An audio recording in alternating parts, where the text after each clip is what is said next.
Oi, muito bom dia para você. O Record News Rural está no ar. E hoje a gente começa com um sinal de alerta na avicultura brasileira. O avanço da gripe aviária nos Estados Unidos e em mais de 30 países fez com que as autoridades em Goiás intensificassem o controle nas granjas e na criação de frango. Há 8 anos, Gabriel trabalha fazendo o cruzamento da galinha caipira tradicional com o galo índio gigante. Ele vende pintinhos para produtores parceiros. Na chácara do Gabriel, na região norte de Goiânia, as galinhas e galos são criados em áreas como essas, chamadas de piquetes. Médico veterinário, Gabriel vem buscando formas de proteger a criação dele da gripe aviária. As aves são mantidas em áreas abertas. Ficam livres nesses espaços onde tem acesso até a plantação de capim para pastagem. A água e a ração são colocados em áreas fechadas e cobertas dentro dos piquetes. Dessa forma, o Gabriel tenta, ao máximo, evitar a aproximação das chamadas aves migratórias. Como elas não vê água, não vê comida, então elas só passam assim, não vai parar para pousar no local e tudo mais, né? Se estabelecer no local, né? Fechar ao máximo as galinhas e aves domésticas criadas em chácaras, nos quintais de áreas urbanas e em fazendas é uma forma de barrar a circulação do vírus da gripe aviária. Doença que já provocou o sacrifício de 130 milhões de galinhas nos Estados Unidos. A gripe aviária é um dos motivos para a disparada no preço do ovo aqui no Brasil e em vários países onde a doença foi diagnosticada. O fechamento das aves domésticas é para evitar que as aves criadas soltas possam ter contato com as aves migratórias contaminadas com o vírus H5N1. Não tem como a gente controlar esse fluxo, mas o monitoramento ele é constante. A gente está coletando hoje em mais de 260 propriedades, né, coletando material dessas aves para identificar se existe o vírus circulante dentro do nosso território. O sinal de alerta no Brasil é porque 34 países já registraram surtos de gripe aviária. Aqui no Brasil, quase 170 casos de gripe aviária já foram registrados. Em Goiás, foi montada uma força-tarefa com a participação da Agrodefesa, órgãos ambientais e forças da segurança pública. As granjas e criadores estão sendo monitorados. Nós temos um convênio vigente com o Ministério da Agricultura, onde nós captamos recursos do governo federal para aquisição de equipamentos, veículos, reforçar toda a nossa estrutura operacional, a capacitação dos nossos servidores e essa estrutura com outros órgãos, com a Secretaria de Saúde, com a Secretaria de Meio Ambiente, para que a gente possa estar também levando toda a orientação, não só para os produtores, mas para a sociedade. Em Goiás, mais de 200 propriedades rurais estão sendo visitadas. Os técnicos estão coletando amostras em aves que são encaminhadas para laboratórios. Até agora, não foi registrado nenhum caso de gripe aviária em Goiás. A preocupação é maior com as pequenas criações, já que nas granjas de grande porte a segurança já foi reforçada e a fiscalização é mais intensa para o controle de doenças. Embora a gente tenha recebido a notificação, feito a coleta, enviado o material para diagnóstico, todos os casos que nós recebemos notificação resultaram negativos. A Secretaria Estadual de Saúde e a Vigilância Sanitária de Goiás estão fazendo parte do comitê montado pela Agrodefesa para monitorar e fiscalizar a gripe aviária no estado. A preocupação é grande também com a doença em humanos. E já tem um caso confirmado, inclusive, nos Estados Unidos, desse primeiro caso no continente americano. É uma doença que está em monitoramento mundial. Sabemos do potencial que o vírus influenza que causa gripe, ele tem de sofrer mutações. Então, por isso esse monitoramento em conjunto, não só da saúde, mas também da Agrodefesa. Do próprio quintal sempre está monitorando se existe uma ave doente, uma ave silvestre doente, um pombo, um passarinho. Se acontecer, não pegar naquela ave, né? Chame o Serviço Veterinário Oficial. Como eu disse, hoje em Goiás nós temos escritórios em 237 municípios dos 246. Então a Agrodefesa está muito próxima ali no interior. O primeiro bimestre do ano registrou recorde na disponibilidade interna de carne bovina. Mesmo assim, os valores também aumentaram. O volume disponível de carne bovina em janeiro e fevereiro superou em 10% a quantidade do primeiro bimestre de 2024 e em 38% o mesmo período de 2023, segundo estimativas realizadas pelo CPEA. Mesmo com o volume adicional, o preço médio da carcaça com osso no atacado da Grande São Paulo esteve 25% maior que no começo do ano passado. O preço do boi gordo no mesmo comparativo avançou 23%. As exportações também aumentaram, cerca de 6% em comparação a 2024 e 33% sobre o ano anterior. De acordo com os pesquisadores do CPEA, os números mostram a força da produção pecuária no Brasil e o relativo poder de compra da população em decorrência da baixa taxa de desemprego. Uma associação de produtores administra a única fazenda de ostras em Pernambuco. A produção gera renda para as famílias e a criatividade na hora de preparar a iguaria agrada os consumidores.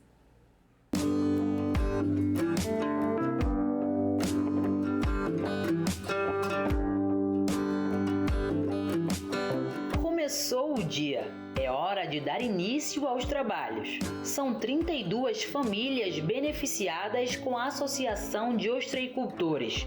Severino André é o idealizador do projeto. Quando você sentiu a necessidade de criar uma associação? Eu comentava com muitos companheiros, vamos fazer uma associação. E quando eu estava na praia, o freguês dizia, rapaz, em Santa Catarina, o potencial da ostra lá é muito grande. E você com o litoral desse aqui grande, e você não produz, você não faz nada. Luciana Bernardo, agente de desenvolvimento, fala sobre os benefícios que a associação trouxe ao meio ambiente. Precisavam entender melhor a questão de sanidade do produto, a questão da unidade de como trabalhar melhor, como repovoar o manguezal, que o manguezal estava já com dificuldade de não ter. E com a implantação da associação, tudo foi melhorando. A espécie cultivada é a ostra preta. Uma ostra com maior aceitação no comércio e com um desenvolvimento muito grande, um potencial muito grande para o crescimento dela aqui no nosso canal. Cada associado tem seu espaço. Os veteranos na prática têm cerca de 50 bandejas. Já os que chegaram recentemente possuem 25. São 2 hectares que comportam aproximadamente 1.250 bandejas, com dimensões de 2 por 1. A melhor temporada para iniciar um cultivo é no mês de inverno, por conta da salinidade. A ostra ela tem um crescimento muito grande. Pelas algumas experiências que eu fiz, no inverno ela cresce em média entre 2,5 a 3 centímetros por mês. Uma única casca pode comportar mais de 6 sementes. As sementes são trazidas para a fazenda e ficam aqui na bandeja de madeira ou PVC cerca de 2 meses, podendo chegar a tamanhos surpreendentes. Quem não dispensa um banho de mar também não resiste a uma porção de ostras cultivadas na hora. Elas são retiradas da fazenda de ostras em Itapissuma e são comercializadas aqui em Igaraçu. Ao findar do mês, o sustento é garantido. É garantido no fardamento, é garantido de chegar e dizer assim, isso aí é um material de qualidade, que a gente está recebendo muito elogio na praia. E quando se trata de ostra, não tem meio termo. Ou você é apaixonado ou não consome. E para inovar nas vendas, um novo formato foi proposto para os clientes. A ostra gourmet, que consiste em uma combinação curiosa: maçarico, queijo parmesão faixa azul e geleia de pimenta. E o resultado dessa combinação é uma experiência gastronômica única. Espetacular. Toda ostra que é cultivada aqui em Itapissuma é espetacular. O rigoroso processo de limpeza e alimentação garante a saúde das ostras aqui na fazenda. José nos explica como identificar se a ostra está no ponto de ser consumida. O líquido no interior do molusco precisa estar transparente. O vendedor ele tem por obrigação conhecer e entender do produto que se está vendendo. O resultado de um trabalho feito com empenho consegue ultrapassar fronteiras. A associação está estudando a possibilidade de exportação das ostras para serem comercializadas nos Estados Unidos. Um marco como este só consegue ser traduzido através de um sentimento. Eu faço com amor, eu gosto de ir para o mangue, eu fico cantando no mangue, né? Porque eu gosto do que eu faço, né? Se o professor se sente bem dentro da aula do aluno, o ostreiro se sente bem vendendo a ostra dele. Esse é o amor que a gente tem pela cidade de Itapissuma, pelos ostreiros, né? E todo mundo da área da ostra. O poder de compra do avicultor paulista caiu em relação ao milho. A queda foi registrada em fevereiro, conforme apontam levantamentos do CPEA. A variação se deve à forte valorização do milho no mercado doméstico, aliada ao enfraquecimento dos preços do frango vivo. O indicador do milho teve média de R$ 80,76 a saca de 60 quilos em fevereiro, alta de quase 9% em relação a janeiro. Além da maior presença de compradores, dificuldades logísticas e os baixos estoques domésticos explicam os aumentos das cotações do cereal. No mercado de frango, o CPEA relatou enfraquecimento na demanda por lotes de animais em alguns períodos do mês, o que pressionou os preços do balanço mensal. Na média das regiões de São Paulo, o frango foi negociado a R$ 5,57 o quilo em fevereiro, queda de 2,4% em relação a janeiro. A economia brasileira cresceu 3,4% em 2024. Foi a maior alta desde 2021. O resultado do Produto Interno Bruto foi divulgado na sexta-feira pelo Instituto Brasileiro de Geografia e Estatística. De acordo com o IBGE, o PIB brasileiro chegou a 11 trilhões e 700 bilhões de reais. Os setores de serviços e indústria empurraram o PIB para cima com altas de 3,7% e 3,3%, respectivamente, na comparação com 2023. Já a agropecuária apresentou recuo de 3,2%. Entre os motivos estão os efeitos climáticos que impactaram várias culturas. A soja teve queda de 4,6% e o milho caiu 12,5%. Sabia que as abelhas têm impacto no peso e na produtividade em lavouras de arroz? Os insetos foram responsáveis por 56% do peso da produção e por 50% da quantidade de grãos. Os cientistas da Embrapa isolaram as plantas da ação dos insetos para comparar com as que foram polinizadas por eles, pelo vento ou por autopolinização. A descoberta pode render o selo de indicação geográfica por denominação de origem para a variedade de arroz anã de Porto Marinho, no Rio de Janeiro. E quem chega para contar tudo para a gente é Mariela Alzeda, que é pesquisadora da Embrapa Agrobiologia. Bom dia, seja muito bem-vinda ao Record News Rural. Bom dia, é um prazer estar aqui com vocês, agradeço demais o convite. Olha, eu sempre digo que a gente adora mostrar aqui ciência, tecnologia, inovação e quanta inovação a Embrapa traz para o nosso agro, né? Agora, essa notícia, ela é muito importante porque ela quebra um padrão de crença, né? Que as abelhas pouco contribuíam para a cultura, é isso? É, exatamente. Na verdade, a gente construiu um conhecimento acreditando que o arroz tinha uma certa autonomia, ele se autopolinizava ou que ele dependia exclusivamente do vento para a polinização cruzada, né? O que a gente percebe agora é que esse conhecimento, talvez ele não seja... Talvez isso não seja exatamente assim, né? Na verdade, isso é o legal da ciência, né? A ciência nos faz desconstruir e reconstruir conhecimentos todos os dias. E, particularmente, Porto Marinho está numa área, é um vale, e está numa área que, nessa época do ano, tem muito pouco vento. Então, o que a gente percebeu é que as abelhas realmente têm um papel fundamental nesse processo de produção de grãos, e inclusive do tamanho e peso do grão, né? O que até então se acreditava que as abelhas, na verdade, iam até o arroz usufruir do pólen, mas não beneficiavam o arroz em nada. Agora, Mariela, conta pra gente, né? Como é que começou essa pesquisa e quais foram as etapas? Então, na verdade, essa pesquisa, ela é parte de um projeto maior, que, como você bem disse, é um projeto que tem a intenção de ratificar a indicação de origem do arroz anã, porque essa é uma variedade melhorada pelos agricultores de Porto Marim. Então, esse é um conhecimento que vem aí, essa variedade de arroz, ela vem sendo elaborada, né, digamos assim, há algumas gerações, e ela começou com essa missão, né, e de entender quais são as diferenças, né, o que faz esse arroz um arroz tão diferenciado. E aí é preciso destacar algumas características importantes. Essa produção de arroz, particularmente, ela é uma produção agroecológica. Ela não leva absolutamente nada de agrotóxico, é uma produção extremamente limpa, digamos assim, o que permite, inclusive, que as abelhas façam o trabalho delas.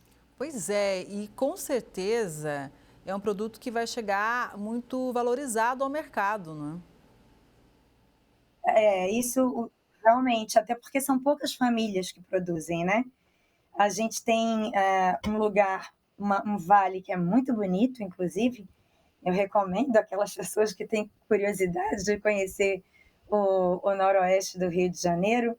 É um vale que fica ao longo do Rio Paraíba, que tem características muito particulares, com muita mata próxima, e são as famílias exclusivamente desse lugar que produzem esse arroz, que efetivamente ele não é só um arroz de porte pequeno, né? Ele é um arroz que tem também características de sabor completamente únicas. Inclusive, quem lidera esse projeto é o pessoal da Embrapa Alimentos, que está, inclusive, avaliando se as abelhas teriam algum papel nesse potencial sabor do arroz, né? E por isso também essa busca pelo selo, né? Um produto com tantas características, obviamente com o selo vai facilitar para o consumidor, né, ter essa identificação. Então, a gente vai seguir acompanhando aqui, viu, Mariela? Agora, eu acho um ponto interessante a gente chamar a atenção para as abelhas, porque nós já noticiamos aqui o drama, né, que é em relação à diminuição desses insetos, não só aqui no Brasil, mas pelo mundo. Então, a partir do momento que a gente vai tomando consciência da importância que esses insetos têm para a produção de alimentos com números, na base da ciência ali, isso pode ajudar a criar toda uma sinergia, uma maior conscientização para a preservação, né? Para a mudança de hábitos, inclusive. Com certeza. Na verdade, as abelhas, eu brinco que as abelhas fazem um trabalho que a gente vê, né? Porque é aquele trabalho que vai para a nossa mesa, e também fazem um trabalho que a gente não vê, que é igualmente importante.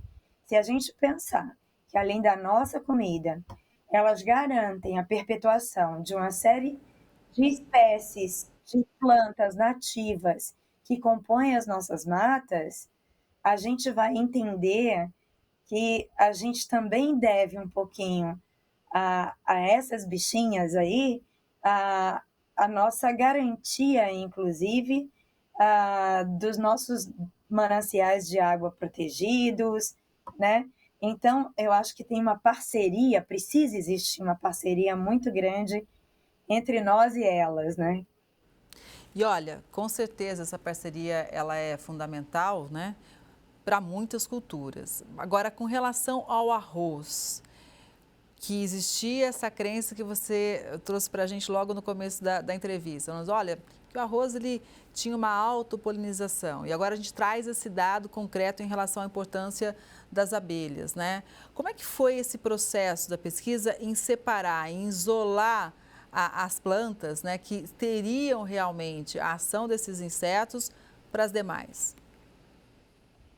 Na verdade, na pesquisa, a gente tem o desafio de padronizar estratégias, né? Para a gente poder comparar coisas. Então, o que a gente fez para não ter a interferência, nenhuma interferência no processo produtivo da planta, a gente ensacou, a gente colocou, sabe esses saquinhos de filó, de organza, que a gente usa para dar presentinho? Então, eu ensaquei os cachinhos de arroz, uma parte deles com organza e uma outra parte com filó. O organza é aquele tecido mais fechado, né? Então, ele não deixa nem o vento passar. Então, eu posso ter certeza ali que o arroz que está sendo produzido naquele cachinho, que está dentro desse saquinho de organza, ele se deve só à autopolinização. Já o saquinho de filó, que é mais furadinho, ele teve a interferência do vento, porque o vento pôde entrar. E aí eu comparo o que eu tenho dentro do saquinho de filó, com o que está dentro do saquinho de organza, com os cachinhos abertos. E aí a gente tem direitinho o que é o papel da autopolinização, o que é o papel do vento e o que é o papel das abelhas. Então a gente separa assim, buscando sempre ter uma amostragem que represente ao máximo todos os agricultores da área, né? Que seja representativa da área. Nesse caso em particular, no Vale, tinham no ano passado 7 produtores, nós amostramos pelo menos 5 plantas com cada um desses tratamentos, né? Com saquinho de filó, com saquinho de organza e abertas, nesses 7 produtores. E aí o resultado foi impressionante, né? Porque 56% do peso da produção e 50% da quantidade de grãos, né? Então os insetos foram responsáveis. Agora, tem a questão do vento, que você também mencionou sobre essa região. Qual que seria essa relação do vento também e com os insetos? É que a gente acredita que o papel da abelha não seria tão importante, a gente não teria encontrado esse número talvez tão alto se a gente estivesse fazendo essa avaliação em uma área que tivesse bastante vento na época da fecundação, entende? Então, a gente acredita que haveria um papel das abelhas, mas que ele não seria tão pronunciado. Então, talvez o vento, talvez os cachinhos que estivessem ali dentro do saquinho de filó fossem, talvez, um pouquinho só menores do que os que estavam abertos, né, por exemplo. Né? Então, o vento teria um papel mais destacado, né? Mas, efetivamente, numa área com pouquíssimo vento, as abelhas terminaram tendo esse imenso destaque, né? E é muito importante a gente analisar tudo isso. Agora, a pergunta, de repente, de um produtor que está nos ouvindo agora, pode ser a seguinte: tá, e se eu quiser realmente ampliar e usar isso numa área maior, né? Qual seria o desafio das propriedades para realmente atrair esses insetos e poder ter a contribuição desses trabalhadores, né? Que não cobram hora extra, mas cobram um ambiente limpo, né? Cobram um ambiente limpo e, como eu falei, fazem inclusive outros trabalhos para a gente, né? Na verdade, acho que a primeira coisa é ter cuidado com o manejo que evite ao máximo o uso de agrotóxicos. Isso é uma coisa que, dentro do nosso manejo no Brasil, de uma forma em geral, isso ainda está muito arraigado, mas a gente pode, hoje existem muitas formas da gente conseguir efetivamente reduzir o uso de insumos químicos de uma maneira geral, né? Então, eu acho que a primeira coisa a ficar de olho é isso, né? É tentar ter um manejo que permita que as abelhas se aproximem. Porque, de outra maneira, se a gente está usando agrotóxicos, todas aquelas abelhas que se aproximarem, elas vão ser talvez exterminadas lá mesmo na plantação. A gente não tem agrotóxicos que sejam seletivos, né? Infelizmente.